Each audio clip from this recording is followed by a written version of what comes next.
Well, g'day everyone. Wanted to talk to you today about the new Tamron lens, the 150 to 500 millimeter lens that's just been released for Sony. Thankfully, Tamron did send this out to me so I could have an early look before it's released. There's a couple of things that you have to understand here too, that the firmware probably still isn't the final firmware on this lens, so we all have to take that into consideration. The other thing too is that I'm not a sports or wildlife photographer, so in some ways it's good for me to be doing this because it will show what an average user would get out of this lens that wasn't an expert in those fields. So I sort of want to be upfront about that. I mean, I'm a wedding and portrait photographer. But having said that, I loved it. I just absolutely adored shooting with this lens. I had so much fun. So I did take it out to two shoots. I took it out to a football game and also a surfing down at Bells Beach, which is a famous surf beach here. Now, the build quality of this lens is really good. When I initially picked it up on the wall, it's heavy, but that's because I don't use lens of this sort of focal range or size. But once I started using it, I quite enjoyed it. Not too heavy to hand-hold, which was great. Also, the tripod collar really helps too, and it also has an Arca Swiss plate on the back of this as well. And you can rotate this as well, and I'll be showing these as I am talking. It's also got a lock on the side here that you can click that will stop you from using that, and that sort of stops lens creep if you have it. And also, there's like a little clutch mechanism here, which means if you want to have it closest to the camera, it will sort of go very, very smooth and very easily. If you push it forward, then there's a lot more resistance there. So, it just depends on how you'd like to use a lens. So that's a really nice feature, that locking or that clutch mechanism, and I think that's quite handy. There is a number of buttons on this as well.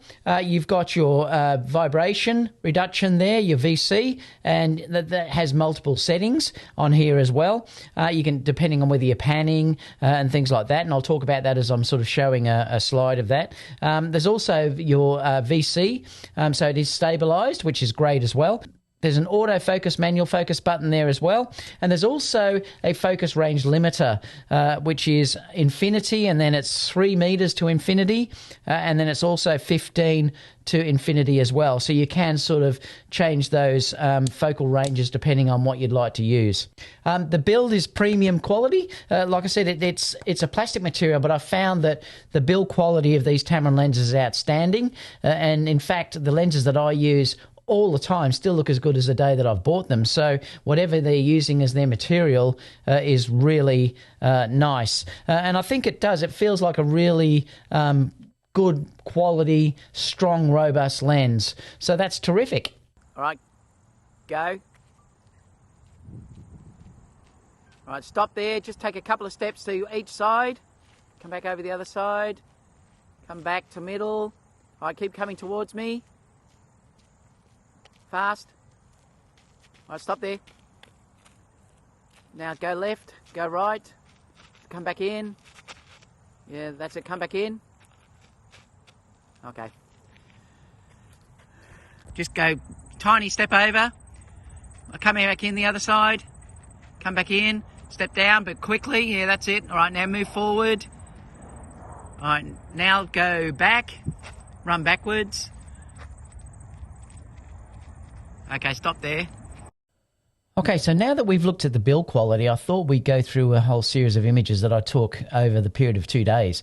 I wanted to try it in a sports scenario, and I thought I'd go to a football game. This is Australian rules football, and also have a look at surfing and things like that as well, just to sort of give two examples of how this could be used. I did want to try and get birds in flight, but there really hasn't been any that I could find in the time that I've had it. I've only got this lens for such a short time, so I thought I'd take you through this, and then hopefully later on I'll be able to get the lens back again and try some other things. But let's go through all of this. So I wanted to basically go and stand obviously at the edge of the ground and then vary the range of the lens between, say, the 150 and the 500 just to sort of see how it went. Now, football, Australian rules football, is a very, very quick game. In fact, it's extremely quick. And it really makes me now appreciate what the photographers do that are capturing these sort of things have to do, put up with. Basically, there's a lot of, guessing work about what's going to happen and things like that, and that perfect moment to shoot. Now, I did shoot all of this with the A9, but I'll take you through it and you can have a look. Now, these are all straight out of camera, so they've had no retouching done or anything. They're just JPEGs that I shot. So obviously they could be adjusted a little bit for exposure and things like that as well. But I wanted to just capture it straight out of camera without showing you anything that was happening. Now, I'll just keep scrolling through and you can have a look at the images, because I've got quite a few here that I can just show you how it kept up with the game. But obviously this guy is just about to try and mark the ball. Here, this was great because this guy in the middle here was about to try and smother the ball, and he did smother it. You can see the guy that's kicked it there on the left-hand side. If you look over here, you can see that he's actually just kicked it, and this guy here has smothered it. I hope you can see the mouse. I was just checking. And then also just a look on the face over here of the guys that are being tackled and stuff. It's pretty cool. I had a lot of fun with this because I don't do this sort of work, so I really enjoyed doing this. But like I said, I'm certainly no sports photographer, that's for sure. Again, you can see here, this is the ruckman going up for the ball. They both jump up and try and pass the ball on to their own players. And this was, I wanted to follow the tracking. So I tracked on the number 29 here. Now, he was running very, very fast. And I followed him just to sort of see how this would go. And I'm just going to keep going now. It'll take a minute each time to render the image. But every single one of these is tack sharp.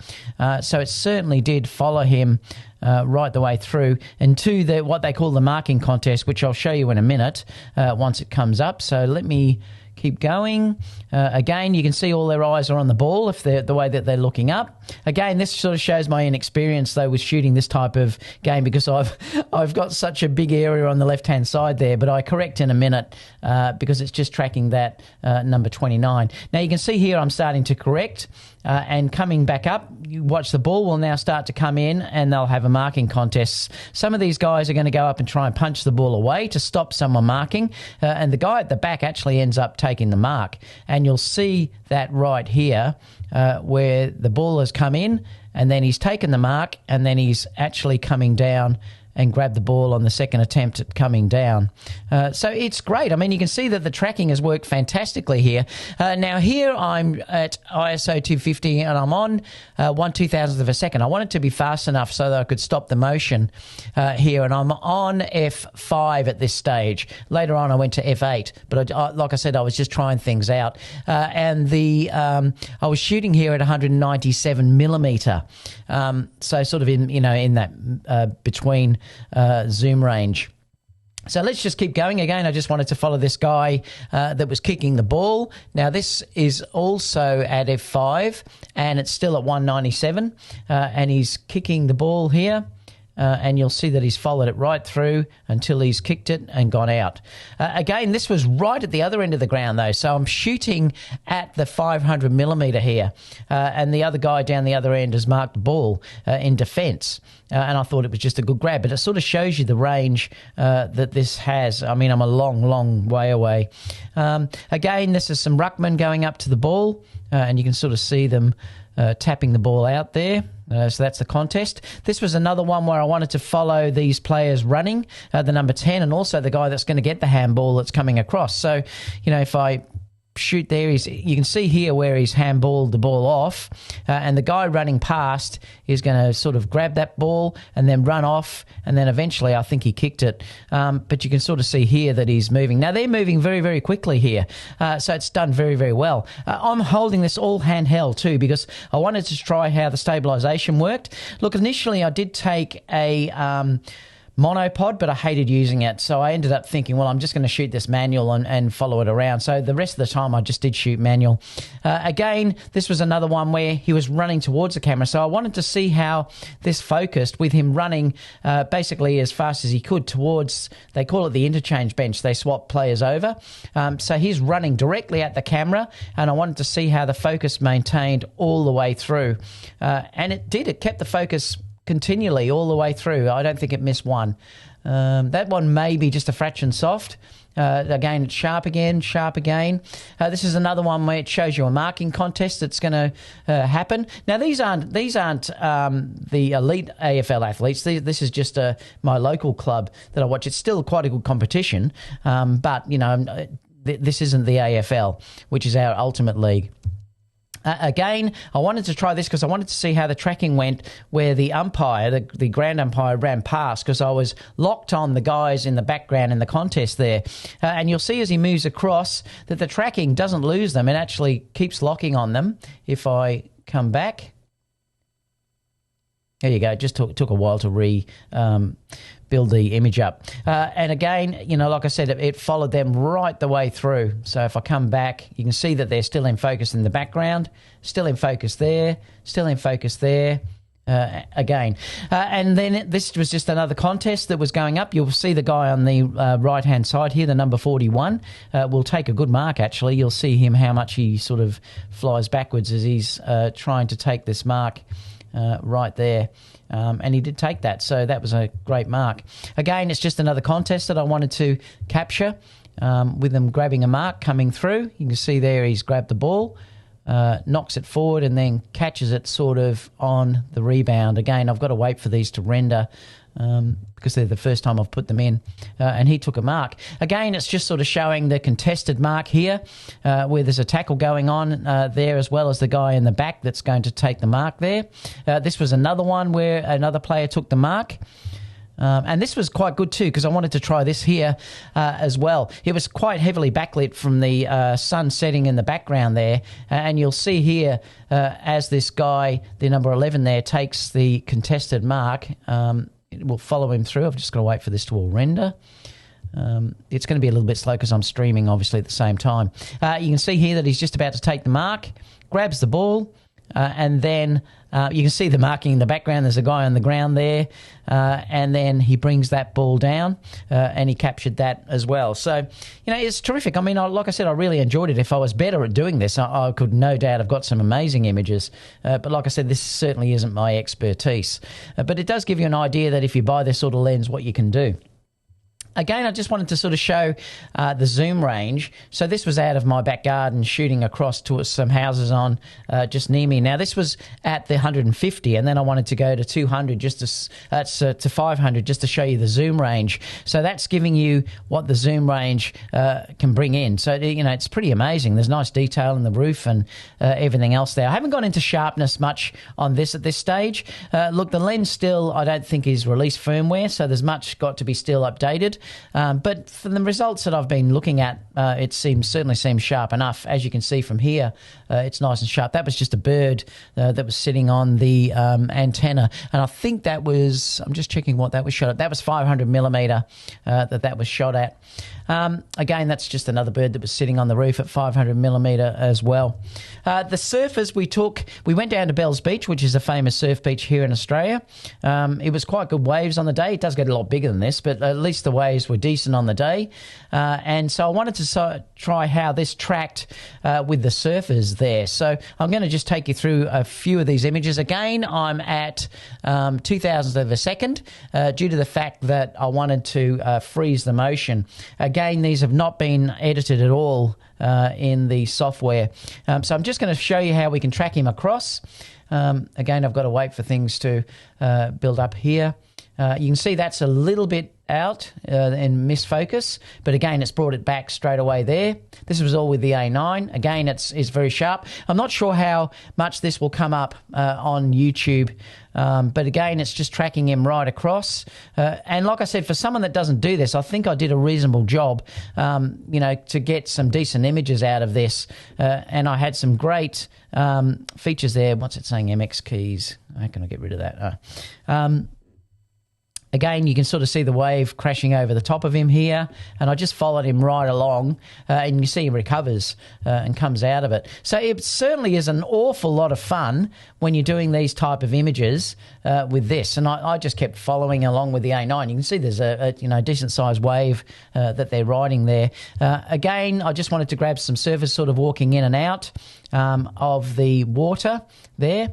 They were both at 500. This was another one that I shot. Again, these were all at 500 because the surface were a reasonable distance away. But I love these moments that you capture, where they're up at the top there with a fair bit of movement in the wave. And I've got a couple of those. Like I like that one too. You can see that then he's going to start coming back down on the wave through there. Now I followed him for a while. You can see again he went back up. And again, that's another one that I really like as well, with a lot of action sort of showing through there. You can see the splash and everything else that's going through. And again, these are all really quite sharp.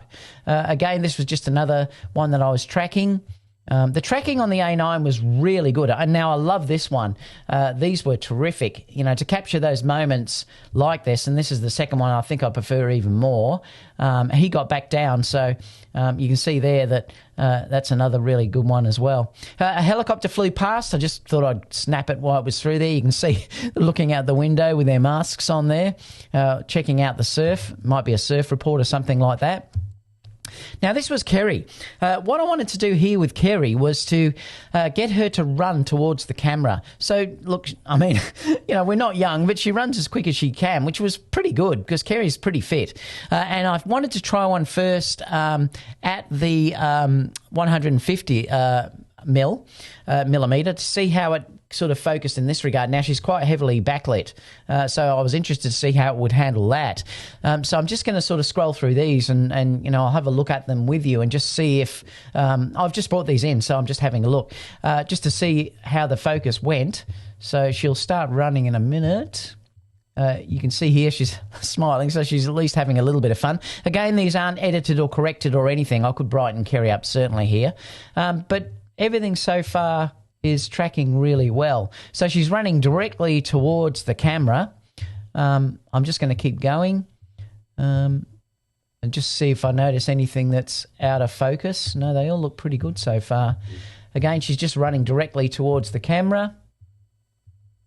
Again, everything went well. So there was none there. I just stopped in the end. Then I thought I'd try it at 500 millimeter. So this, if you look at the distance too, you can tell the difference because look at the compression in the background. Kerry here was at the 150 millimeter. Here it's at 500. So you can definitely see that the compression's come in at the background and it's definitely a lot more blurry. So again, unedited, I'm just going to capture it as it is, and she's just going to start running towards me. So we'll see how the focus goes at 500 millimeter. So she's running. I'm just waiting to see if it's anything I notice where it's not quite sharp enough. They all look pretty good. Again, like I said, she's running reasonably fast. I did a video, so you might be able to see that in the video. Just letting it, that may be a little bit soft. Yeah, I think that is a little bit soft. That's gone sharp again. That's sharp again. Sharp again. That's sharp again. That's sharp. They all look pretty, that's probably a little bit soft. That's nice and sharp. That's sharp. That's sharp. That's a little bit softer. That's sharp. That's sharp. That's a little bit softer again. Sharp, sharp, sharp, a little bit soft, sharp, sharp, sharp, sharp, sharp, sharp, sharp, sharp, sharp. Yeah, so there you go. So that, I mean, there's a few there that's a little bit soft, but boy, overall, I mean, there's certainly I would have got enough images from that to be sharp, and that was, like I said, at 500 millimeter. She was a long way from the camera. Again, this was just some close-ups that I wanted to have a look at to see with her moving as well at 500 mil, and it went pretty well. That's a little bit soft. That's a little bit soft, I think. There you go. It's back in and sharp again. So, yeah, it looks like it's pretty good. This was just a portrait shot I wanted to take of Kerry at 500 millimeter. So I just sort of thought, well, I'd do it with a rim light from the back. and just shot it that way. Koya's going to hate these, I know, but hopefully she won't watch because she hates doing it. And again, that's just another one at 500. You can really see that it just blows the background away, and it does a really nice job, actually. This was just sort of show chromatic aberration. I don't think there is any if you're looking at it. I'm just trying to see if I can see anything on the side. I can't blow these up too much because it's the A9. You haven't got the resolution there, but it doesn't look to me like there's really any fringing at all. So that's at 100 millimeter, 150 millimeter. This is at 500. I think that was this is 500. I think. Yeah, that's another one at 100. Let me just check at 500 mil. There's a little bit you can sort of see around here, but I'm not sure if that's just focusing, because if you look at the images that are sharp through here, it's pretty good. Like I said, I can't go up too much because it's just hasn't got the resolution for this. But the fringing looks really well controlled to me. I don't think there's any issues at all looking at it. So it seems to be like it's a very, very well controlled lens. Macro is also pretty good on this. Now, I've got an image I can show you that will give you an idea about how close you can get to this, because for such a long lens, the macro is really terrific. I mean, it's not a real macro, but it's surprising how close you can get, particularly if you at 150 millimeter. So that's what these were. They were both 150 mil. You can see how close there that you can get, and it's fairly sharp. I mean, if you look there at the cobwebs in the background, it looks like it's done a pretty good job. And again, you can see the detail and the flowers and everything there. Like I said, these have had no sharpening or anything done to them. They're just as they are out of the camera. Again, this one was shot at, I'm just trying to see what the, this was shot at 477 millimeter, so basically, almost 500. And you can see the cobwebs are really sharp there. It's amazing when you think how close you can get, and it's for the type of lens it is, you can get some really nice results up very close. This is also at 500th, I think. Yeah. It's 477 millimeter. This is just a specimen tree that we have out the back, and I wanted to check this out again for chromatic aberrations, and really I can't really see any. It looks like it's really well controlled, and like I said, I'm just hand holding this.